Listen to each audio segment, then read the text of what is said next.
Ya.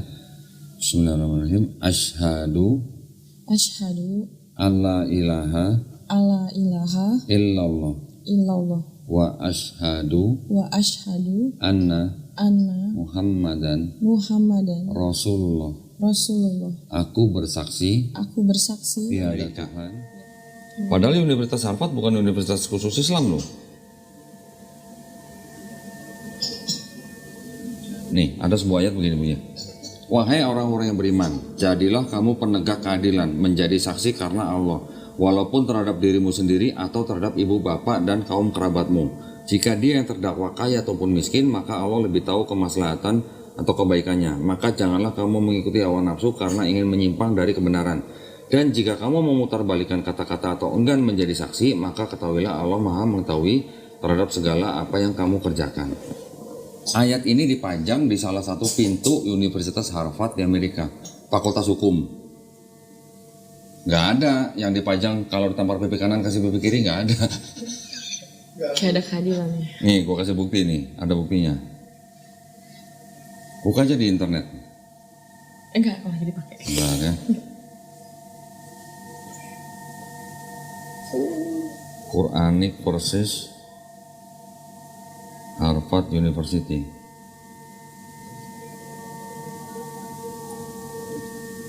Tuh. Ini dipajang. Itu di tembok dia. Iya, di salah satu pintunya Universitas Harvard bagian hukum, Fakultas Hukum. Anissa 135. Berarti orang-orang hukum, ya, walaupun yang sekuler sekalipun mengakui bahwa di dalam Islam ada ajaran yang bisa diterapkan dalam pengadilan. Untuk keadilan semua manusia, walaupun untuk kerabatnya, ibu bapaknya nggak boleh kita pilih kasih.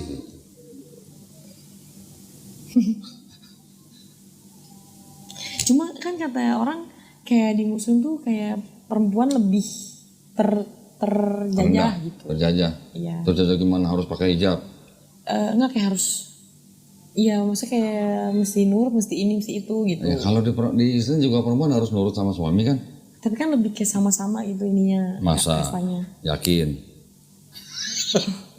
Kepala dari istri siapa? Kepala dari siapa? Kepala dari istri siapa? Suami. Berarti kan udah nggak sejajar kalau begini. Ada ayatnya loh, mau? Iya. Kata dia gue salah data ke orang nih katanya. Ya kalau di Kristen kan kamu adalah kepala bukan ekor gitu. Jadi kan kira sama nih. Enggak, ini konteksnya suami istri nih. Ya, benar sebentar. Buka.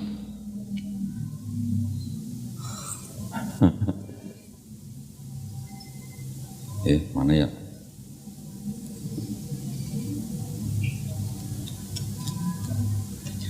Kan kepala dari istri suami, kepala dari suami Kristus, kepala dari Kristus Bapak. Berarti kan ada urutan hierarki. Iya. Bentar nih aku bukain bentar.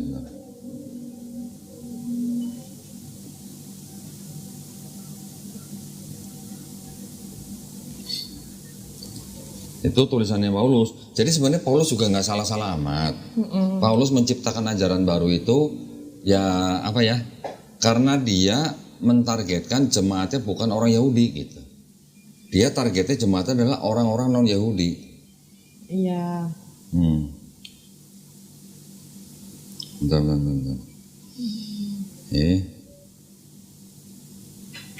Aku lupa nih.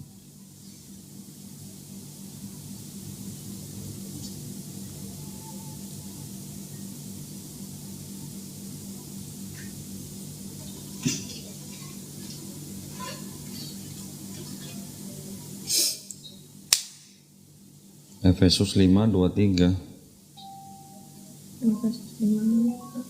Efesus 5:23 coba. Efesus dari mana? Ini dia.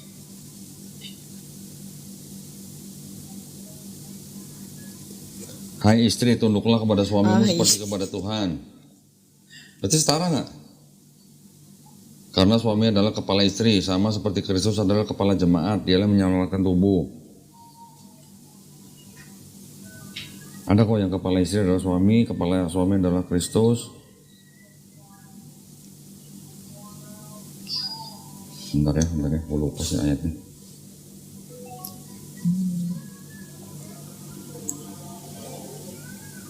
Ya kayak kemarin nanya-nanya banyak sama dia, cuman dia bilang, "Tar dulu ya, bukan kapasitas gue dan cowok."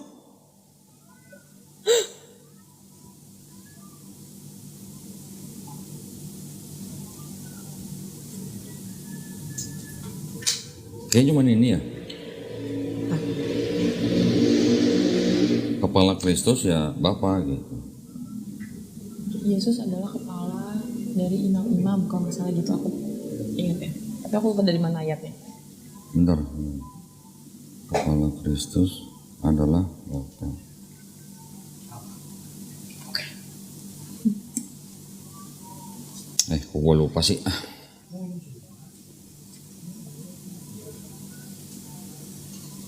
Ya kurang lebih begitulah pokoknya.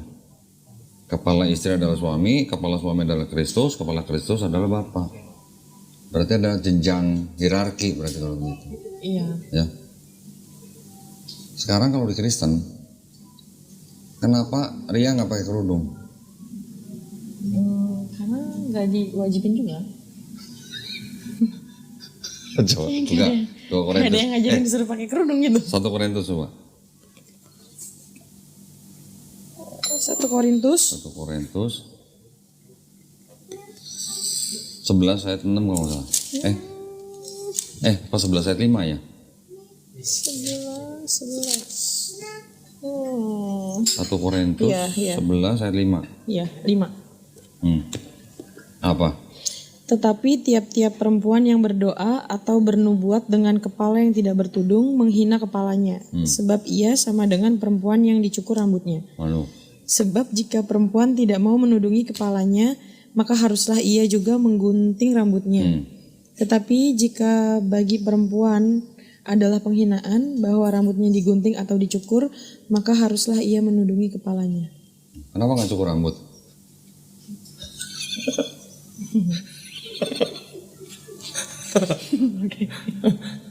Ini ajaran Paulus loh nih. Jadi Paulus juga nggak salah-salah amat loh. Masih ngutip dari sebelumnya. Maksudnya gini, Paulus itu kan sebenarnya orang Yahudi juga. Iya. Dia keturunan dari suku Benyamin, tapi ibunya dari Tarsus Yunani gitu. Oke. Gue curiga sebenarnya dia tidak menuhankan Yesus. Karena dia mengatakan di 1 Korintus 8 ayat 6, bunyinya begini. Karena hanya ada satu bab Allah saja, yaitu Bapa. Ya. Yang daripadanya berasal dari segala sesuatu dan yang untuk dia kita hidup, dan satu Tuhan saja, yaitu Yesus Kristus, yang olehnya segala sesuatu telah dijadikan dan yang karena dia kita hidup. Jadi dia membedakan antara Bapa sebagai Theos, ya Allah, Yesus sebagai Kurios. Ria kira-kira tahu nggak bedanya Tuhan sama Allah itu apa? Kalau kayak aku googling, kayak Allah itu adalah nama untuk Tuhan. Allah nama Tuhan.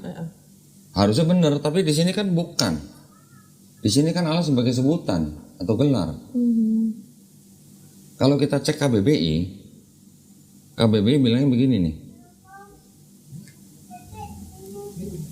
Ya, kata Tuhan itu adalah sesuatu yang diyakini, dipuja dan disembah oleh manusia sebagai yang maha kuasa, maha perkasa dan sebagainya. Oke. Kalau kata Allah, nama Tuhan dalam bahasa Arab.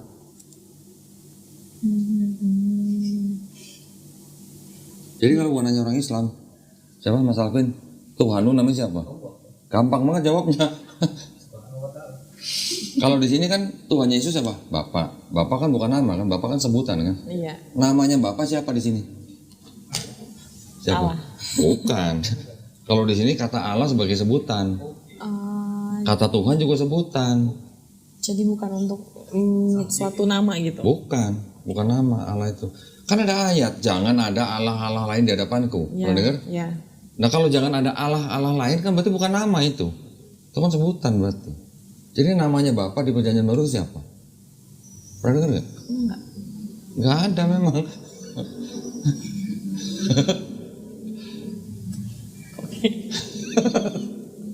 Kalau pendeta akan bilang bahwa namanya Bapa itu ya Yesus.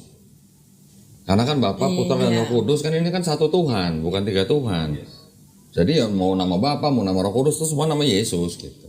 Kalau kata pendeta gitu. Nah ini sih aku yang penasaran banget ya kok. Tunggu sebentar ya, sorry ya sebentar ya. Itu kata pendeta ya. Oke. Jadi Bapa, Putra, Roh Kudus semuanya nama Yesus. Tapi kalau kita kembali ke Perjanjian Lama, nama Tuhan nggak ada kata Yesus. Nama Tuhan di Perjanjian Lama itu ada 7. El, Eloh, Eloah, El Shaddai, Elohim, Yod-Heh-Vav-Heh, sama Zevaot. Ada 7. Nggak ada kata Yesus. Jadi kata Yesus atau Yehosua di Perjanjian Lama itu yang artinya Tuhan menyelamatkan itu bukan nama Tuhan bangsa Israel. Tapi kenapa ada 7 namanya? Itu yang dikenal kan gini. Contoh misalnya Ismail. Nah, Il-nya itu sebenarnya adalah kata nama Tuhan. Il-nya atau El gitu. Kalau orang Kristen kan sebutnya Ismail. El itu nama Tuhan. Gitu. Nanti apa? Eli. El itu juga nama Tuhan. ya Jadi El Shaddai. ya El Shaddai juga nama Tuhan. Gitu memang. Jadi di dalam Yahudi memang mereka banyak atau sering menggunakan nama-nama orang yang ada nama Tuhannya di dalam nama itu gitu. Immanuel. Nah, El itu adalah nama Tuhan. Iya. Gitu ya. Selain El, nanti ada lagi Eloh. Eloh itu sama dengan Allah sama. Atau Elohim juga sama. Elohim arti bisa jamak, bisa tunggal. Nanti ada El Shaddai. Nanti ada lagi Eloah. Sama semua sebenarnya ini. Nah, yang paling kudus itu yang Yod-Heh-Vav-Heh. Pernah dengar? Enggak. Sering dengar Yahweh? Ya sering. Nah, itu bukan dari Yahudi, Yahweh itu. Yahudi itu ciptaan orang Kristen di abad ke-16. Orang Yahudi suruh ngomong Yahweh gitu mau nggak mau. Diludahin malah yang ngomong Yahweh. Iya, aku pernah dikasih lihat videonya kayaknya. Iya, karena apa? Karena Yahweh itu ciptaan orang Kristen. Orang Yahudi nggak akan sebut Yahweh. Orang Yahudi akan menyebut Tuhan itu dengan ganti Adonai atau Hashem. Yang artinya? Yang artinya kalau Adonai itu artinya Rob, Tuhan. Hashem itu artinya nama itu gitu. Nama itu saking sucinya nggak boleh disebutin. Gitu. Mau nanya apa tadi? Sorry. Ya kan kalau kayak di Kristen pas yang peristiwa Yesus lahir gitu ya, kan ada si gembala didatengin malaikat. Malam-malam. Iya, malam-malam. Desember di Padang. Bingung gue Desember nggak ada salju, gue bingung. Gimana ceritanya coba 25 Desember di Padang orang ngembalain kambing malam-malam? Ada gitu? Enggak ada. Nggak ada. Terus sorry. Terus kok kayak aku di situ aku mau tanyain ke pendeta cuma belum kesampaian sih kayak kan ini malaikat beneran turun. Kok mereka bisa tahu itu malaikat gitu? Terus kayak ya hal-hal yang seperti itu yang sering aku tanyain sebenarnya kok kayak kayaknya nggak mungkin deh gitu. Nah tapi di Al-Quran sendiri kan juga ada yang malaikat. Iya malaikat masa ngasih wahyu. Terus yang malaikat juga ternyata datengin Maryam juga loh gitu yang iya maksudnya aku baca itu yang ternyata dua-duanya itu sama nih. Cuman kayak masih yang aku bilang kok sama, cuman kayak kok bisa malaikat turun datengin kita gitu? Bisa. Yang namanya malaikat itu ya memang dia tugasnya macam-macam. Ada yang untuk menyampaikan wahyu, ada yang untuk mencabut nyawa. Ada malaikat yang tugasnya beda-beda lah. Jadi yang namanya malaikat itu kan memang ciptaan Allah juga, tapi yang dipakai oleh Allah SWT untuk melakukan misi-misinya. Contoh, Allah SWT mau menurunkan wahyu kepada Nabi Muhammad SAW. Nggak mungkin Allah sendiri yang turun istilahnya ke bumi gitu loh. Langit yang meliputi segala langitnya nggak cukup, kok bisa sampai ke bumi yang cuma debu di angkasa luar gitu loh. Jadi itu malaikat tugasnya. Kristen, Islam, Yahudi sama-sama percaya bahwa memang ada malaikat. Iya. Ya.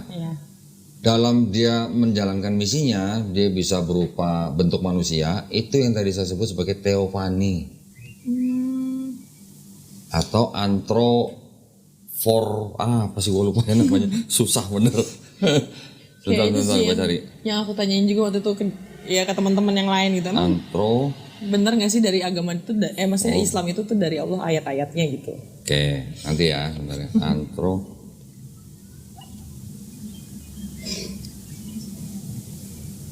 Antromorf. Ya benar. Antropomorfisme. pisem.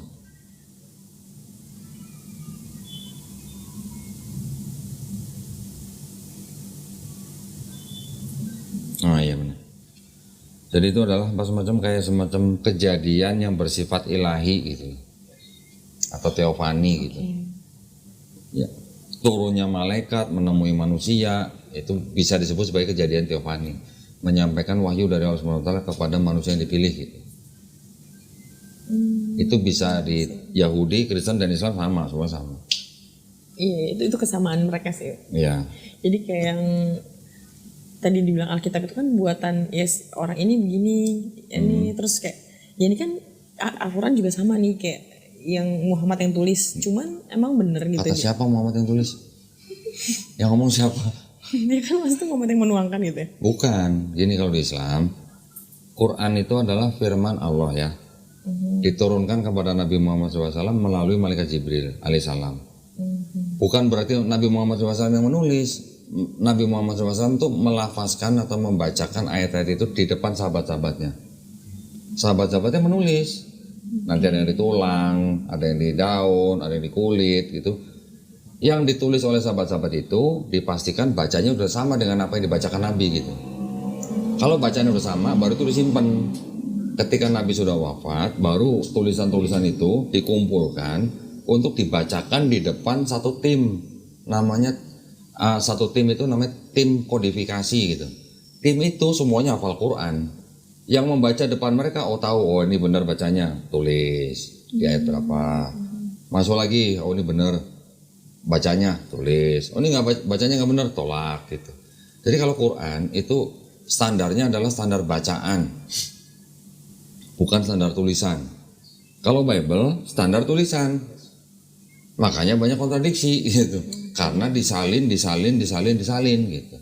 Tapi kalau Quran dengerin dari bacaan. Lu baca, kalau bacanya benar baru ditulis. Semua dari bacaan gitu.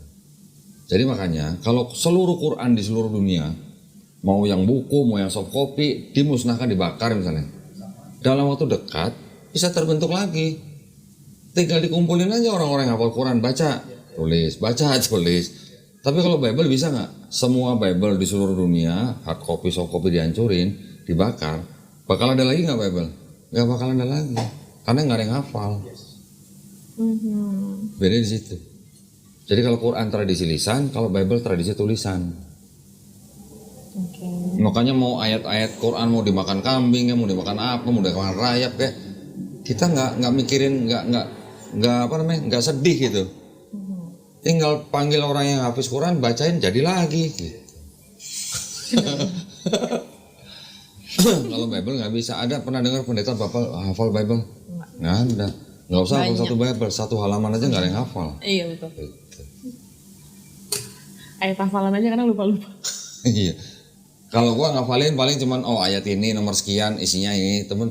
Bukan gua hafal satu halaman, hafal lagi satu Bible, enggak jauh. Tadi mau nanya apa Ismail kan ya? Ismail. Iya yang korban. Iya. Emang yang dikorbanin Abraham siapa? Kalau di Bible? Bukan anak yang akhirnya berubah jadi kambing mana? Anak berubah kambing. Sejak kapan anak berubah bisa kambing? Dia mengorbankan anaknya yang dia melepaskan, ya dia dengan hatinya dia sungguh-sungguh sama Allah yang maksudnya di situ dibilang ya diterima karena hatinya bisa merelakan anaknya lah gitu. Iya, yang dikorbankan Abraham jadi siapa? Ismail apa Ishak? Kalau di Bible? Ishak atau aku lupa. Aku lupa. Nggak, tadi mau tanya itu bukan? Iya, maksudnya kan konsepnya mirip-mirip sebenarnya kan, kayak pengorbanan gitu kan. Iya. Nah ya, kok bisa begitu gitu? Maksudnya kenapa harus? Itu pengujian, namanya uji iman. Bukan berarti Tuhan vampire butuh darah manusia gitu, bukan. Itu hanya ujian bagi Abraham atau Ibrahim alaihissalam. Lu punya iman nggak kalau diuji gitu? Karena kan begini, orang ketika dia mengatakan beriman, tapi ketika menghadapi ujian dia mundur, berarti kan imannya gimana sih? Gitu. Itu aku dong. Nah, Nabi Ibrahim alaihissalam itu lulus ujian karena dia diperintahkan sesuatu yang sangat susah, sangat sulit untuk menyembelih anaknya sendiri, tapi dia lulus ujian itu. Makanya Nabi Ibrahim alaihissalam atau disebut Abraham disebut sebagai bapak orang beriman. Karena imannya dia. Iya, karena imannya dia. Oke. Buat kita umat Islam, kita tidak peduli yang mau disembelih anaknya Ismail atau Ishak alaihissalam. Buat kita nggak masalah. Salah satu dari mereka buat kita nggak masalah yang mana ya yang mau disembelih. Yang penting nggak jadi disembelih, yang penting disembelih kambing gitu. Dan yang penting Nabi Ibrahim alaihissalam lulus ujian. Sekarang kan sudah diributin nih siapa yang mau disembelih nih, Ismail atau Ishak gitu. Buat kita nggak penting. Yang penting Nabi Ibrahim alaihissalam lulus ujian gitu. Oke. Sama kayak cerita Ayub gitu ya. Ayub kalau Ayub kurang lebih sama. Tapi kalau di Bible Ayub menyalahkan Tuhan. Ini sempat ngeluh kan memang. Iya. Kira-kira gimana Nabi? Bener nggak? Masa iya Nabi sampai menyalahkan Tuhan? Karena istrinya meninggalkan dia. Iya, anaknya juga meninggalkan dia, dia dapat penyakit. Dia bilang Tuhan itu kejam katanya. Iya, itu kayak mencaci Allah itu. Sekarang, kalau di Bible, ketika bangsa Israel ditinggal Nabi Musa untuk menerima wahyu, 10 perintah Allah, bangsa Israel membuat patung sapi untuk disembah. Karena kelamaan nunggu Nabi Musa kan. Yang bikin patung sapi siapa? Nabi Harun, abangnya Nabi Musa. Kalau di Quran namanya Samiri, bukan Nabi Harun. Apa mungkin seorang nabi yang tugasnya memperingati umatnya malah bikin patung untuk disembah? Kira-kira mungkin nggak? Itu ceritanya Nabi Harun yang bikin. Enggak sih, aneh. Aneh kan? Itu tulisan Nabi Harun yang bikin loh. Tadi Nabi Ayub udah, terus kemudian Nabi Daud. Nabi nih, ini Nabi nih ya, berzina sama istri orang. Iya, Betseba. Nah, Nabi Salomo atau Raja Salomo, kan Nabi juga. Sempat musyrik itu artinya menyembah selain Mamon, kan? Tuhan. Iya, Nabi. Banyak celahnya. Gimana dong? Nabi Lot, pernah dengar dong? Nabi Lut. Iya, cuman ceritanya aku lupa. Kan Nabi kan? Menghamili 2 anak perempuannya sendiri. Di Anissa nggak boleh. Oke. Nah, ya jadi gimana? Bukan berarti kita bilang ini semuanya salah, enggak. Masih ada sisa kebenarannya, ya. Oke. Tadi kan bilang Tuhan bukan manusia, Tuhan bukan anak manusia. Tuh tidak ada konsep istilahnya manusia menanggung dosa orang lain. Itu masih berkesesuaian dengan Quran atau Islam. Terus nanti ada lagi kalau nggak bertobat lu nggak selamat, sama. Sama. Jadi Tuhan hanya satu, sama. Ketika masuk ke dalam Paulus saja yang baru berubah. Ajaran Yesus di situ apa? Doanya sujud nggak? Iya. Matius 26:39. Matius 26. 39. Oke. Oke apa? Oke, siap. Siap. Sampai di mana tadi? Sampai di mana tadi ya? Yesus sujud dalam berdoa. Ah iya. Yesus makan babi nggak? Pernah nggak baca Yesus makan babi? Enggak. Nggak pernah. Kenapa? Makan ikan. Makan ikan madu ya. Kenapa Yesus nggak pernah makan babi? Karena dia ngikutin Taurat. Di Taurat kan haram babi kan? Imamat 11:7. Emang iya? Emang iya. Makan babi?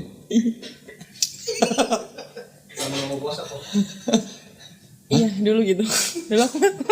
Dulu aku masuk Kristen bilang, mikirnya itu kayak, gue bisa makan babi, gue bisa nggak puasa, yes gitu.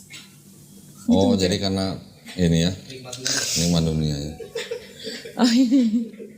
Di situ babi hutan, di sini babi ini. Bisa berubah loh.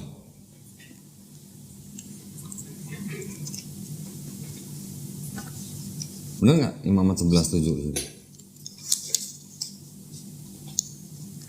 Iya benar. Bener kan? Imamat di situ babi hutan ya? 7. Iya.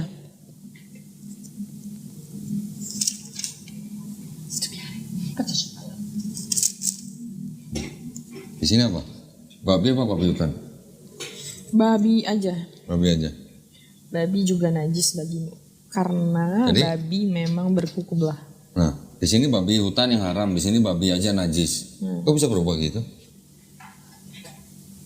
Sama-sama LAI. Oke. Nah, kenapa Kristen akhirnya makan babi? Karena Paulus yang bilang semua makanan halal. Oh gitu. Yesus nggak pernah makan babi. Paulus bilang semua makanan halal. Oke. Oke. Itu enak banget. Wah, babi kecap ya? Iya. Harum gitu ya. Oke. Yesus puasa kan? Gitu kan? Iya, 40 hari. Yesus sunat kan? Disunat. Ya, ketika umur 8 hari kan disunat. iya, Lukas iya. 2. Terus Yesus tadi sujud, puasa, sunat. Yesus nggak makan babi. Ceritanya ketika Yesus setelah diturunin dari salib, dikafanin. Iya, Iya. pakai kain lampin. Ya, Lampin kain lenan. kafan. Iya. Ya. Terlepas daripada itu yang disalib Yesus atau bukan, karena kita kan tidak percaya bahwa itu Yesus yang disalib. Iya. Tapi yang diturunkan dari salib itu dikafani. Gitu. Iya. Sekarang umat beragama apa yang sunat, gak makan babi, puasa, doanya sujud, mati dikafanin? Islam. Islam atau Kristen? Islam kok. Kristen ada yang puasa, Kristen ada yang gak makan babi, Kristen ada yang sunat, Kristen ada yang doanya sujud, ada, tapi sebagian, nggak semuanya. Bukan hal yang diwajibkan. Iya, ada yang nggak, ada sebagian aja nggak semuanya. Iya. Tapi Islam kan melakukan semua Islam begitu, ya kan? Jadi kan kita yang ngikutin sunnah Yesus berarti di situ. Iya. Kristen ngikutin sunnah siapa kalau gitu? Sunnah Paulus. Yesus sendiri kalau dibaca dari Matius, Markus, Lukas, Yohanes nggak pernah ngajarin Kristen, nggak pernah nyebut Kristen. Yesus ngajarinya tauhid, sembahlah hanya kepada Tuhan Allahmu saja. Iya. Sama seperti Ulangan 6 ayat 4 kata-kata dari Nabi Musa, Adonai Elohenu, Adonai Ehad. Artinya apa? Tuhan Allah kita tuh Esa gitu. Sama Yesus ketika ditanya sama ahli Farisi, hukum apa yang terutama? Shema Israel, Adonai Elohenu, Adonai Ehad. Iya. Adonai Elohenu, Adonai Ehad itu sama dengan surat yang tadi saya baca, Qul huwallahu ahad. Sama. Berarti kan Yesus ngajarin Islam kalau begitu. Iya. Nah, Yesus bilang kalau lu nggak bertobat dan menjadi seperti anak kecil ini, lu nggak masuk kerajaan surga. Paulus ngajarinnya kalau lu nggak percaya Yesus sebagai Tuhan dan Juru Selamat yang mati di atas kayu salib, lu nggak selamat. Kan ada perbedaan berarti. Iya benar. Yang aku pertanyakan tuh kayak lebih sekarang tuh kayak memantapkan hatinya sebenarnya. Karena kan sebelumnya emang udah belajar nih. Makanya kayak aku mungkin bilang sama dia kayak sebenarnya gue pengen ngedalemin aja dulu gitu, pengen tahu gitu sebenarnya. Kenapa sih kayak aku harus pulang gitu? Karena fitrah. Fitrah tahu nggak fitrah? Iya. Fitrah itu artinya sifat asal. Manusia ini sifat asalnya adalah fitrah atau sifat asalnya adalah muslim. Muslim itu artinya orang yang berserah diri hanya kepada penciptanya. Nah, kita berserah diri kepada siapa? Manusia atau yang menciptakan kita gitu. Inti daripada Islam itu adalah berserah diri. Islam ajarannya, Muslim orangnya. Jadi Muslim adalah orang yang berislam, orang yang berserah diri hanya kepada Tuhan Sang Pencipta. Nah, Itu intinya Islam. Bukan Islam yang Allahu Akbar gorok orang. Itu propaganda. Ya sih, aku juga kalau ada yang bicara seperti itu gitu ya, aku bilang enggak, kok Islam enggak kayak gitu gitu. Aku masih ingat lah gitu ajarannya. Yang namanya teroris itu di semua agama pasti ada. Mewakili agama, semua agama pasti ada. Yang ngaku Islam tapi teroris ada. Yang ngaku Kristen teroris juga ada. Yang ngaku Buddha teroris juga ada. Yang ngaku Hindu teroris juga ada. Semua ada. Tapi kan jumlahnya sangat kecil gitu loh. Dan itu sebenarnya tidak mewakili satu agama. Cuman karena media digede-gedein, jadi seolah-olah Islam dituduh agama teroris gitu. Atau agama yang mengajarkan teroris. Tapi sebenarnya teroris itu adalah orang-orang yang comot-comot ayat tapi di luar konteks gitu. Malah Sama seperti Kristen mencomot-comot ayatnya orang Yahudi di luar konteks. menyesatkan jadi. Ya, gua nggak berani bilang gitu ya. Oke. Ya kalau buat selain Islam, buat kita semua salah. Iya. Buat kita, buat Islam. Orang Kristen pun juga berhak bilang di luar Kristen semua sesat atau semua salah. Itu haknya Kristen. Tapi kan bukan berarti kita harus perang, kita harus memerangi, kita harus membenci, enggak. Di Islam kita bilangnya apa? Lakum dinukum waliyadin. Agama lo, agama gua. Gitu. Dan la ikraha fiddin, tidak ada paksaan dalam Islam. Kita nggak boleh maksa orang untuk masuk Islam. Iya betul. Di Islam kita bukan berarti lo nggak boleh nyembah manusia gitu. Itu hak masing-masing gitu loh maksudnya. Benar. Nggak ada paksaan. Kayak ya sekarang masih ragunya lebih kayak ya kesan aku belum bilang ke keluarga, belum ngomong, terus lingkungan aku kan masih mayoritas Kristen nih. Yang setiap pagi baca Alkitab. Kan makanya aku nanya sama dia, kalau gue belajar dulu, gue nggak masuk Islam dulu, boleh nggak? Biar gue tahu nih maksudnya. Boleh. Terus kalau misalkan emang harus masuk Islam dulu, boleh nggak gue cuman baca doang? Kayak sekarang baca juga kayak cuman baca aja gitu sih Alkitab itu tiap pagi. Gini, boleh. Tapi kan kita nggak pernah, tadi seperti saya bilang, kita nggak pernah tahu kita dikasih napas sampai kapan nih. Iya. Jangan sampai kita lagi belajar, belum masuk Islam, udah keburu pulang gitu. Lo belum daftar nih gitu. Oke. Ya sekarang kalau mau masuk kuliah nih, masuk kampus, kalau kita nggak terdaftar di kampus itu kan kita nggak diakuin. Iya betul. Gitu. Masalah keluarga, masalah saudara-saudara mungkin yang belum satu keyakinan, itu adalah masalah yang tidak perlu ditakutkan gitu. Belum tentu semuanya terjadi, belum tentu akan dikucilkan atau bagaimana. Kalaupun terjadi, ada orang-orang atau kelompok seperti kita yang bisa bantu. Kalaupun sampai diusir, kita sediain rumah penampungan. Kalau perlu kita kontrakin rumah, kita yang bayarin malah. Kalau nggak punya penghasilan, sampai begitu kita bener. Kalau sampai diusir gitu, nggak punya penghasilan, sampai kita kontrakin rumah kita yang bayar. Karena untuk membantu saudara-saudara yang mau masuk Islam. Kalau masalah keluarga, nanti bisa dibicarain baik-baik begini. Kita harus berpatokan kepada Undang-Undang Dasar 1945, Pasal 29 ayat 2. Setiap warga negara dijamin haknya secara penuh oleh negara loh. Untuk memeluk agama apa aja yang diakui di Indonesia. Jadi nggak ada yang bisa melarang kita memilih agama kita, nggak ada yang bisa melarang. Termasuk orang tua kita sendiri. Saya juga sering ngomong, kalau ada orang tua Islam datang ke sini anaknya murtad, saya juga selalu sebutin undang-undang itu, Undang-Undang Dasar 1945. Jadi supaya kita jangan sampai melanggar hukum gitu. Tapi ketika kita ngomong gitu ke keluarga kita, terus keluarga kita nggak suka, terus kemudian sampai ngusir kita, dengan kasih tahu kita aja, kita bantu. Iya sih. Lingkungannya doang, bahwa lingkungannya tuh mental banget diomongin pasti. Iya. Nah, yang namanya orang baru pindah keyakinan, yang lebih bagus itu keluar dari lingkungan lama, cari lingkungan baru. Tapi ini lebih di kerjaan sih sebenarnya ya. Oke. Yang ya agak sedikit sulit kalau buat nyari yang baru dulu nih sekarang. Oke. Pelan-pelan. Iya masih struggling. Nah kayak boleh nggak misalnya kayak oke, aku memutuskan buat ya udah aku pulang. Tapi maksudnya aku nggak mau membicarakan kayak gue udah pindah nih, gue nggak bisa baca Alkitab lagi ya gitu. Nah itu tuh yang Bisa, kayak boleh. Bahkan nggak ngasih tahu keluarganya pun untuk sementara waktu pun nggak apa-apa. Cari waktu yang paling tepat. Nah iya itu yang boleh. Aku pikir timingnya yang pas gitu sebenarnya. Boleh. Yang penting kita melakukan kewajiban kita sebagai umat Islam. Istilahnya kalau nggak mau diketahui sama saudara atau keluarga, nggak apa-apa kita ngumpet-ngumpet dulu. Boleh. Bahkan ini ekstrimnya nih ya. Kalaupun misalnya ada seorang mu'alaf yang baru masuk Islam, tapi dia tetap harus tinggal sama keluarganya dan keluarganya masih makan babi. Kalau dia nggak makan babi, dia nanti ketahuan, nanti dia bisa dipersekusi dan segala macam, makan babinya, nggak apa-apa. Karena dalam keadaan terpaksa, nggak apa-apa. Bahkan saya pernah ada ibu-ibu hubungin saya dari Semarang, konsultasi begini 2 jam, akhirnya dia memutuskan untuk masuk Islam, bersyahadat, tapi dia masih kerja di pabrik bir.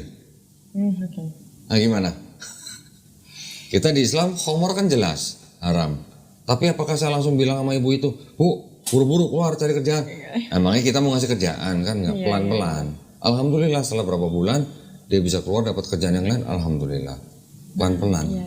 Semua orang belajarnya step by step. Bukan hari ini bersahadat, besok udah langsung jadi jago, bisa ngajarin orang. Iya benar.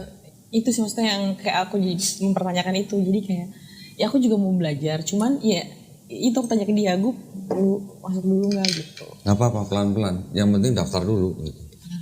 Kalau nggak daftar nggak dikenal. Gitu. Nah, masalah sholatnya pelan-pelan, step by step. Nggak izin buat keluar sholatnya kok. Oh. Kayak Juhur sama Asar kan kalau di kantor. Iya kalau Juhur iya jam 12 kan. Bisa Kan sholat. jam makan siang kan bisa keluar kan? Bisa. Bisa kan? Setiap kali. Asar paling. Juhur ke toilet. Bagaimana caranya lah, cari cara yang paling baik. Ada salah satu mualaf kita, dia nggak ngasih tahu orang tuanya, 2 tahun baru ngasih tahu. Ya, alhamdulillah. Ya setelah ribut-ribut sebentar, alhamdulillah sekarang baik orang tuanya. Ada yang begitu. Iya gitu.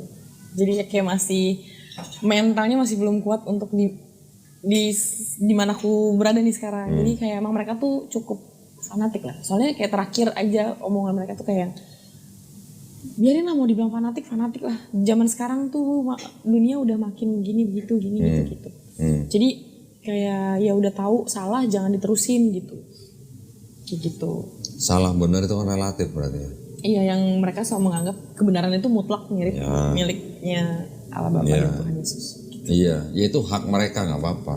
Karena mereka diberi hak untuk memilih agamanya. Tapi jangan lupa kita juga diberi hak. Nah, kita tidak boleh melarang orang untuk memilih agama dan keyakinan masing-masing.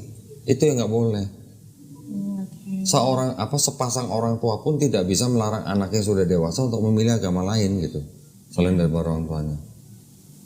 Mau sampai ke hukum nggak akan bisa ngelawan Undang-Undang Dasar 1945. Ya benar. Belajarnya pelan-pelan, melaksanakannya juga step by step aja. Cari cara yang paling ini. Tapi yang penting sudah berikrar, sudah tenang hati kita. Iya, cuman kayak di pikiran aku kalau misalnya emang mau berikrar, aku mau bawa sepupuku sih sebenarnya. Untuk? Ya saksi aku kan dulu aku kan ikut. Dari kecil aku diajarin sama dia kan sebenarnya, maksudnya sama keluarganya. Yang kayak ya menyaksikan aku balik pulang gitu. Lebih kayak boleh, gitu sih. kalau itu juga boleh. Kalau mau kan ini kan direkam, nanti rekaman dikasih lihat juga boleh. Oh iya boleh. Terserah mau yang mana nggak apa-apa. Kayaknya lebih yang opsi kedua sih. Kedua? Iya, kalau kayak aku bicarain sama yang, jadi emang tanteku yang pertama ini, mereka memang yang ngurus aku dari kecil kan, yang emang udah tahu lah sebenarnya aku gimana, yang sempat agak kecewa waktu itu aku murtad lah gitu. Jadi kayak aku pengen, ayo nih aku mau belajar gitu. Atau itu tantenya Muslim? Muslim. Atau minta dia sadatin? Iya bisa. Kayaknya lebih ini malah lebih keren kan daripada cuma jadi saksi. Kenapa nggak dia aja sekalian sadatin? Soalnya kan aku kan jadi teman ada juga yang mualaf, terus teman bilang gini, gue mau mualaf nanti di Istiqlal gitu. Oh boleh. Terus aku bilang sama dia, nanti gue mau mualaf sama Kodon gitu. Iya boleh aja, itu semua bebas-bebas aja sebenarnya. Cuma ya, kalau di Istiqlal memang prosedurnya lebih panjang. Iya. Yang dia teman aku tiba-tiba udah daftar aja gitu. Nggak apa-apa, kalau dia bisa siapin segala dokumen-dokumennya mau dikira itu mah boleh-boleh saja, sangat boleh, bebas itu mah. Dulu pernah ada yang mau syahadat di Istiqlal, baru datang belum daftar ditolak, harus ada ini gitu, ulang lagi, dia bikin video pendek di TikTok rame, iya. Saya bilang ya kan ada setiap tempat kan punya prosedur masing-masing, ya tinggal diikutin aja. Ya kalau dulu kan aku pindahnya udah pindah aja, nggak ada yang tahu, nggak ada yang, iya maksudnya dari keluarga juga nggak ada yang dampingin sebenarnya. Ya udah dia aja jalan sendiri sebenarnya, kayak nggak ada yang bimbing gitu. Kayak gitu sih. Boleh, tentuin aja kapan. Kalau perlu tantenya bawa ke sini, tante yang sadatin juga boleh. Lebih bagus. Kalau perempuan memang sebaiknya disadatin oleh perempuan juga. Oke. Kalau terpaksa baru apa-apa. Paling bawa mamanya tadi. Iya, paling gitu maksudnya. Ya karena terakhir aku ke rumahnya si tanteku ini yang iya emang aku lagi kosong juga, tiba-tiba pas masuk ke rumah dia yang dia lagi sholat terus kayak yang tenang banget dengan segala permasalahan hidupnya. Kayak aku tenang juga gitu cerita ke dia sebenarnya. Cuman aku belum bilang apa-apa nih. Jadi kayak masih ngobrol lah, yang aku masih anggap dia mama gitu. Boleh. Gimana baiknya aja. Tapi jangan lama-lama. Pesan saya. Saya nggak bukan istilahnya target merayu orang untuk cepat-cepat masuk Islam, enggak. Tapi di dalam Islam itu kita semua ini istilahnya apa ya? Cuman manusia yang hanya berharap dan berserah diri kepada Tuhan. Iya. Jangan sampai kita nanti meninggal belum dalam keadaan muslim, nyeselnya seumur hidup gitu. Itu aja. Segera atur aja, mau syahadat dimanapun boleh. Oke. Tapi yang penting kalau orang berpindah agama, KTP kan harus dirubah. Iya. Nah itu perlu sertifikat mualaf. Kalau nggak ada sertifikat mualaf, ke kelurahan nggak bisa. Oke. Ke masjid, misalnya ke masjid, mau syahadat di masjid pun boleh. Yang penting asal masjid bisa mengeluarkan surat keterangan pindah agama atau berikrar, surat itu bisa dibawa ke kelurahan untuk ganti keterangan agama di KTP. Itu aja. Oke. Cepet kok, sekarang datang misalnya pagi kasih ke orang dukcapil di kelurahan, sore siang udah jadi. Cepet, hitungannya cepet itu. Terus kayak ada lagi yang mau aku tanyain tapi di luar konteks sih Nggak sebenarnya. apa-apa, boleh. Kan kalau di Kristen itu kalau pernikahan pas pemberkatan itu dua-duanya maksudnya mengucap janji nih, berikrar gitu. Tapi kenapa kalau di Muslim tuh cuma cowoknya doang? Gini, karena cowok yang jadi imam. Cowok surga nerakanya si istri itu ada di suami gitu. Jadi kalau di Islam itu kan bukan seperti apa ya, istilahnya gini, suami itu adalah imam daripada istri. Jadi yaitu tadi surga nerakanya istri itu ada di tangan suami. Jadi makanya suami yang berikrar gitu. Dia yang menyatakan bahwa dia yang akan menjadi imam buat istrinya. Penting emang berikrar buat istri. Kalau istilahnya janji antara suami istri kan janji antara suami dan istri. Tapi kalau janji ikrar di hadapan orang lain untuk menikahi istrinya itu, ya janjinya cuma cukup suami depan penghulu. Gitu sih. Bukan berarti nggak boleh berikrar berdua, ya nggak enggak. Boleh berikrar hidup sampai mati gitu misalnya. Sampai mau memisahkan kita boleh, silakan janjian berdua aja gitu. Tapi untuk sebagai suami itu yang berikrar di depan penghulu. Karena dia sebagai imam, karena surga nerakanya istri di tangan dia. Gitu. Kalau di Kristen suami istri, surga nerakanya istri di tangan siapa? Masing-masing kan? Iya. Itu, makanya lu ikut berikrar. Kalau di Islam lebih enak cewek, ada yang nanggung gitu. Bener. Di Islam itu bertanggung jawab suami loh, surga nerakanya istri loh. Kalau di Kristen kan tanggung masing-masing. Padahal saya kayak di Kristen itu memandang remeh yang pernikahan di Muslim gitu loh, yang bisa kayak cewek itu dipermainkan gitu loh. Dari mana dipermainkan? Kayak gitu-gitu yang Dari mana dipermainkan? Yang kayak bisa gampang. Kayak kemarin cerita yang ada teman kantor ceritanya, yang desas-desusnya gitu, menikah di bawah tangan, yang aku nggak ngerti lah gitu. Kawin siri, nikah siri. Iya mungkin gitu. Aku kan nggak ngerti konsep nikah siri itu seperti apa. Nikah siri ya sama juga nikah, tapi hanya secara agama gitu. Nggak dukcapil berarti. KUA, bukan dukcapil. Oh, iya, kalau secara negaranya di KUA. Oke. Oh, iya maksudnya. Saran saya nanti kalau nikah langsung ke KUA aja. Iya. Maksudnya ini aku mau cerita dulu kok. Kayak yang jawaban teman-teman seruangan aku tuh yang kok dia nggak nikah secara sah aja yang bener-bener gitu, yang secara negara gitu ya. Ya ada yang nyeletuk lah kayak ya biar gampang cerainya Ci gitu. Emangnya kalau udah nikah KUA nggak gampang caranya? Kayak gitu. sama juga sebenarnya. Jadi kalau mau nikah secara agama atau secara negara, masing-masing kan punya prosedur. Jadi kalaupun misalnya secara negaranya belum bisa atau ada alasan tertentu, nikah secara agama dulu boleh. Untuk apa? Supaya tidak zina. Daripada lu hidup bareng kumpul kebo, zina kan dosa malah. Tapi kalau disahkan secara agama ada saksinya kan malah halal. Nanti dia persiapan untuk nikah di negara bisa. Karena kan malah mempermudah si suami istri ini daripada milih zina apa milih halal kan gitu kalau di agama. Nanti di negaranya tinggal disiapin kan persyaratannya mungkin juga kan belum tentu semua orang langsung bisa semua gitu. Nanti apalagi yang dari daerah dan segala macam perlu surat pengantar atau apa gitu. Ada prosedur kalau di negara. Sekarang udah balikin ke Kristen. Kristen boleh cerai nggak? Kan dibilangnya Allah itu membenci perceraian, bukan melarang perceraian. Sama di Islam juga. Perceraian dibenci sama Allah Subhanahu wa taala. Tapi diperbolehkan. Iya. Kalau di Kristen boleh nggak cerai? Nggak ada tulisannya bilang boleh sih. Iya. Sebenarnya boleh. Cuman nggak pernah baca aja. Kaget lagi nih ntar nih. Dari zaman Nabi Musa juga udah boleh cerai. Oh gitu. Hah? Soalnya kan dibilangnya dibenci nggak ada. Gini, kalau Kristen konsepnya apa yang sudah dipersatukan Tuhan tidak boleh diceraikan manusia. Iya. Itu konsepnya. Terus laki-laki akan meninggalkan orang tuanya dan bersatu daging dengan istrinya. Iya. Gitu kan? Apakah itu harus bilang nggak boleh cerai? Larangan cerainya itu dari pendeta, bukan dari Bible-nya. Baca nih.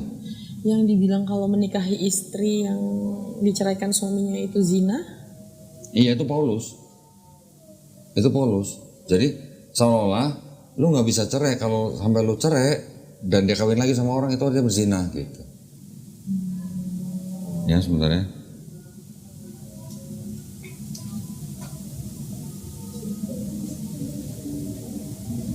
Telah difirmankan juga siapa yang menceraikan istrinya harus memberi surat cerai kepadanya. Iya, ayo. Ada surat cerai berarti boleh cerai. Iya. Ada lagi. Kata mereka kepadanya, jika demikian apakah sebabnya Musa memerintahkan memberikan surat cerai jika orang menceraikan istrinya? Kata Yesus, karena ketegaran hatimu Musa mengizinkan kamu menceraikan istrimu, tetapi sejak semula tidaklah demikian.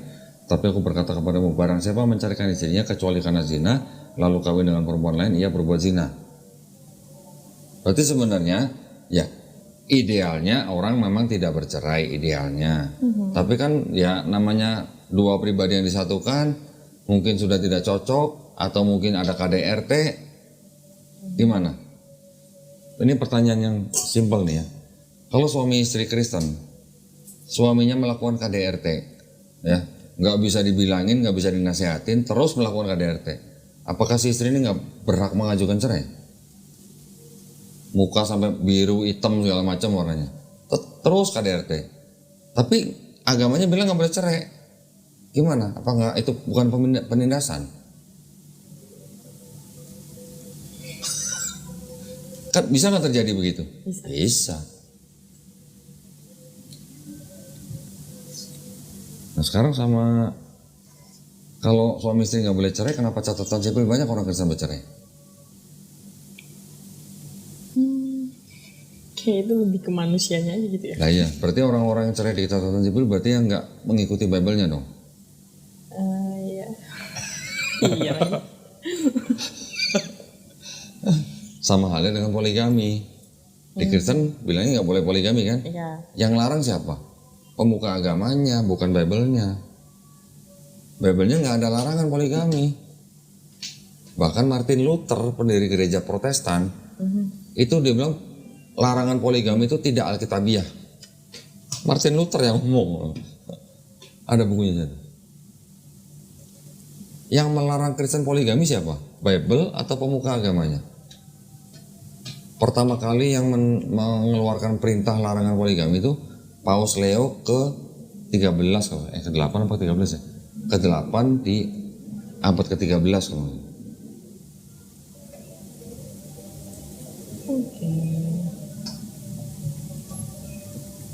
Diteruskan sama pendeta-pendetanya.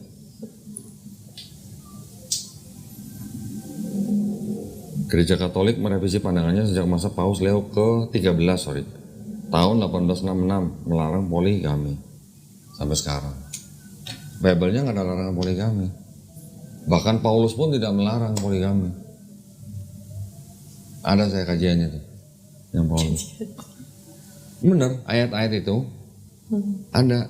Itu diartikan, oh ini sebenarnya bukan melarang poligami sebenarnya. Iya, saya kebanyakan ya orang Kristen menyerang Muslimnya juga di situ. Karena poligami. Kayak gitu-gitu lah. Wow. Orang saya pernah dulu di gereja mana tuh saya lupa dulu ya. Pendetanya meninggal. Kan disemayamkan di depan mimbar. Datang ibu-ibu bawa anak kecil nggak tahu istri keduanya. Ada yang begitu. Decak. Ya saya bukannya ini ya, itu kan oknum lah ya. Aturan gereja nggak boleh, tapi aturan Bible tidak melarang. Bible pendeta cuma pakai ayat apa yang sudah disatukan manusia tidak boleh ceraikan, atau yang laki-laki bersatu daging menjadi satu daging dengan istrinya. Satu daging dengan istrinya, tapi di perjanjian lama ada aturan untuk punya istri yang lain. Ada aturannya. Nggak pernah baca? Keluaran 21 ayat 10. Keluaran.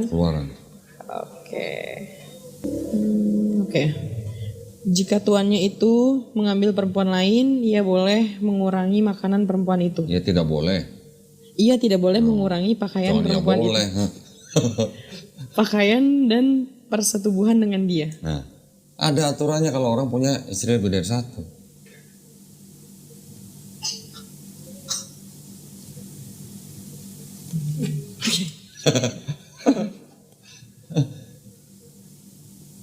Yang melarang pemuka agamanya, bukan Bible-nya.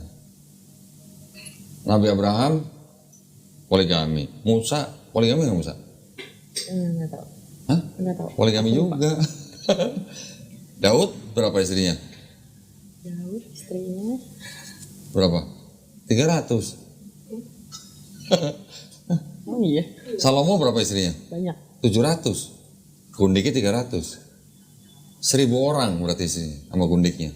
Kapan ketemunya tuh sama Salomo kalau setiap hari satu? 2 tahun baru ketemu. Oke. Nggak, artinya poligami itu sebenarnya ya sesuatu yang diizinkan, tetapi ada syarat-syaratnya. Di Islam kita juga dikatakan boleh menikahi sampai 2, 3, 4, tapi ada syaratnya. Syaratnya berat syaratnya. Kalau nggak bisa adil, nikahilah satu saja. Ada kata-kata begitu di Islam tuh.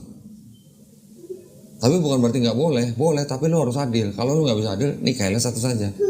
Satu-satunya kitab suci di seluruh dunia yang bilang kalau lu nggak bisa adil, nikahilah satu saja, cuman Quran. Iya. Kayak kemarin sempat ngeliat ayatnya. Nah, berarti Islam itu adalah memang agama yang adil gitu. Lu nggak boleh merugikan orang lain, termasuk di dalam hal pernikahan. Nah, ketika Quran diturunkan, poligami kan sudah menjadi bagian dari masyarakat. Poligami lah, perbudakan lah, segala macam. Islam diturunkan untuk mengatur itu gitu. Mengatur poligami, menghapuskan perbudakan, melarang homer. Oke kok. Memang harus dipelajarin, kalau nggak dipelajari memang bisa mispersepsi. Iya. Bukan berarti Islam menganjurkan poligami ya, bukan. Iya enggak. Mengatur supaya tidak ada orang yang dirugikan. Kenapa bisa terjadi? Allah Maha tahu.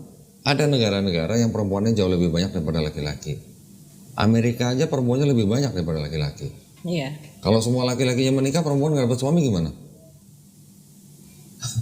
Apakah lebih baik jadi properti umum atau menjadi istri kedua, ketiga, keempat orang lain? Oke. Mudah-mudahan tercerahkan. Iya. Ya, silakan dipikirkan kapan segera bersahadat, jangan lama-lama, diatur dengan siapa tadi, tantenya. Iya. Mau di masjid, tempat lain boleh, mau ke sini juga boleh, atur waktu lagi sama Suci. Oke. Ya, jadi tinggal kita bantu. Kita juga mengeluarkan surat surat sertifikat bisa dipakai untuk segera mengganti keterangan agama di KTP. Terus setiap yang masuk Islam di tempat kita juga kita bina. Ya itu ya sih. Ya, kita kirim guru privat nanti ke rumah. Ngajarin, belajar fikih, belajar akidah, sampai belajar Iqra. Sampai bisa baca Quran. Itu sih yang saya pengen lebih dalam lagi, karena waktu itu kan emang cuma setengah, sampai Iqra 6 sih waktu itu. Jadi Terusin. Iya masih dari awal lagi sih. Iya, nggak apa-apa, ulang aja nggak apa-apa. Nggak ada yang larang. Oke. Oke, Iya. mudah-mudahan dilancarin ya. Amin. Itu aja. Ada lagi yang bertanya? Sejauh ini sih cukup ya. Cukup ya. Ya udah, mudah-mudahan ditetapkan lah hatinya. Yang bisa membolak-balikan hatinya Ria itu bukan saya, Allah Subhanahu wa taala. Iya betul. Kalau sampai jadi muslim, berarti artinya Ria sudah dipilih jadi orang yang berserah diri kepada Tuhan. Ya. Oke? Alhamdulillah. Terima kasih pokoknya Sama-sama. untuk waktunya teman-teman semua. Sama-sama. Tenang aja, karena tadi telat nungguin lama, kita kasih waktu ekstra gitu. Kita tinggal turun muka suci aja kok. Ya. Buat Iya. Baik, bismillahirrahmanirrahim. Assalamualaikum warahmatullahi wabarakatuh. Alhamdulillahirrabbilalamin. Wassalatu wassalamu ala rasulillah. Alhamdulillah ya, kembali hari ini ada di depan saya ada saudari Ria Purnamasari, betul ya? Iya betul. Ya, yang menyatakan diri untuk memeluk agama Islam. Betul ya? Ya. KTP-nya nanti boleh kirim ke saya. Oke. Yang penting sekarang kita sahadat dulu aja. Pertama-tama saya ingin bertanya kepada saudari Ria, apakah saudari Ria ini mau memeluk Islam atas kemauan sendiri atau ada paksaan dari orang lain? Sendiri. Kemauan sendiri ya, alhamdulillah. Orang tua masih ada? Masih? Mama aja. Tapi nggak ada masalah kalau tahu masuk Islam? Kalau mamaku yang kandung sih agak masalah sebenarnya. Tapi yang penting nanti kalaupun sampai akhirnya tahu dan misalnya menentang atau marah, Ria nanti boleh membantah tapi harus dengan cara yang paling lembut ya. Iya. Itu aja, pesan saya cuma itu. Bukan berarti kita harus mengikuti kata orang tua nggak boleh masuk Islam, bukan. Untuk masuk Islam adalah hak setiap warga negara. Terus yang berikutnya di Islam ada syariat-syariat. Setelah bersyahadat itu nanti ada sholat, zakat, puasa, haji jika mampu. Apakah Ria berjanji untuk melaksanakan syariat tersebut? Iya. Alhamdulillah. Baik, kalau begitu kita langsung saja Ria ikutin tangan seperti ini ya, menunjukkan tauhid. Ikutin 2 kalimat syahadat yang akan saya ucapkan dalam bahasa Arab. Nanti kita ikuti lanjutkan dengan bahasa Indonesianya. Ya. Bismillahirrahmanirrahim. Asyhadu alla ilaha illallah wa asyhadu anna Muhammadan Rasulullah. Aku bersaksi tiada Tuhan selain Allah, dan aku bersaksi Nabi Muhammad adalah utusan Allah. Alhamdulillah, Ria sekarang sudah menjadi seorang muslim ya. Belajar step by step aja. Segala sesuatu yang di depan kita jangan buru-buru kita takutkan. Belum tentu semuanya terjadi. Ya. Berserah diri aja kepada Allah Subhanahu wa taala. Baik itu untuk keluarga, lingkungan pekerjaan dan sebagainya gitu lah. Ya. Setiap apa yang dihadapi misalnya ada kesulitan, jangan sungkan-sungkan hubungin kita. Apa yang bisa kita bantu, kita bantu. Bahkan sampai bantuan hukum pun kita bisa sediakan. Ya. Baik, alhamdulillah. Yang penting Ria sekarang sudah menjadi seorang muslim. Ada yang ingin saya sampaikan bahwa setiap manusia yang lahir itu fitrahnya adalah muslim sebenarnya. Ya. Ketika dia besar menjadi Yahudi, Nasrani atau Majusi karena orang tuanya. Tapi ketika dia nanti mendengar Islam, menerima Islam, bahkan sampai masuk Islam, sebenarnya orang itu tidak pindah agama, tapi kembali ke fitrahnya. Ya. Dan dosa-dosanya Ria dari semenjak akil balik sampai hari ini insya Allah dihapuskan. Tapi kebaikannya tetap dihitung sebagai pahala kebaikan ya. Amin. Baik, kalau gitu kita sama-sama berdoa semoga kita semuanya menjadi golongan manusia yang mengikuti apa yang sudah diturunkan Allah Subhanahu wa taala melalui Rasulnya, dan semoga kita semua menjadi golongan manusia yang menyaksikan keesaan Allah. ya. Dan juga kita juga berdoa mudah-mudahan kita semua dihindarkan dari api neraka. Ya, amin ya rabbal alamin. Baik, terima kasih banyak perhatiannya atas dari para pemirsa. Mudah-mudahan kita doakan semoga saudari Ria istiqomah ya, dan mudah-mudahan kita semuanya juga husnul khotimah ya. Terima kasih sekali lagi perhatiannya para pemirsa.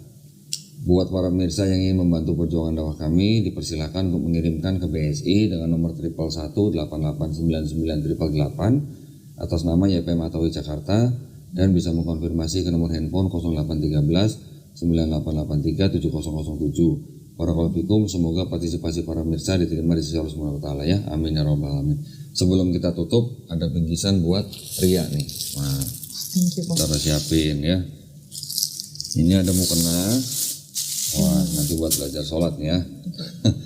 Siap. Ini ada sajadah. Di sajadahnya ada tulisan bacaan sholatnya. Oh iya ya. Nah, ya, jadi sambil sholat bisa sambil baca. Oke. Tapi bacaannya nanti juga belajar dari buku ini. Ini ada buku tuntunan sholat lengkap. Iya. Ini dibaca ya. Semuanya ada di sini untuk bisa sampai sholat sendiri. Oke. Ini ada buku Iqra, juga nanti dipakai untuk belajar Iqra. Ya. Tentuin hari apa, setiap minggu 2 kali pertemuan, satu pertemuan 90 menit, kita kirim guru privat ke rumah Ria untuk belajar Iqra, gratis ya, cuman sediain waktu aja ya. Dan di sini juga ada Quran ya, ini adalah Quran terbitan BWA nih. Nah, alhamdulillah, mudah-mudahan Quran ini nanti menjadi buku pegangan yang kita baca setelah bisa Iqra. Ini nanti bisa menjadi saksi buat kita ya. Sedang berhalangan nggak? Iya lagi. Oke, Makanya kalau aku gitu nggak bisa pegang. ini nanti dimasukin tas saja. Ini ada sejumlah uang, jangan dilihat jumlahnya. Ini adalah zakat yang diperuntukkan bagi setiap orang yang masuk Islam. Zakat adalah salah satu penerimanya itu adalah mu'alaf ya. Mu'alaf adalah salah satu dari 8 asnaf yang berhak menerima zakat ya. Tolong diterima aja, nanti dimasukin tas saja ya. Nah, bisa masukin ya. Thank you. Nanti biar si Alvin aja yang bawa.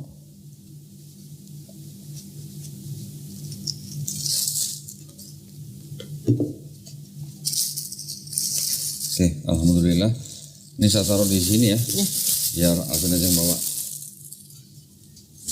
Alhamdulillah, sekali lagi selamat ya, mudah-mudahan dipermudah jalannya, semoga istiqomah ya, dan semoga kita semuanya husnul khotimah.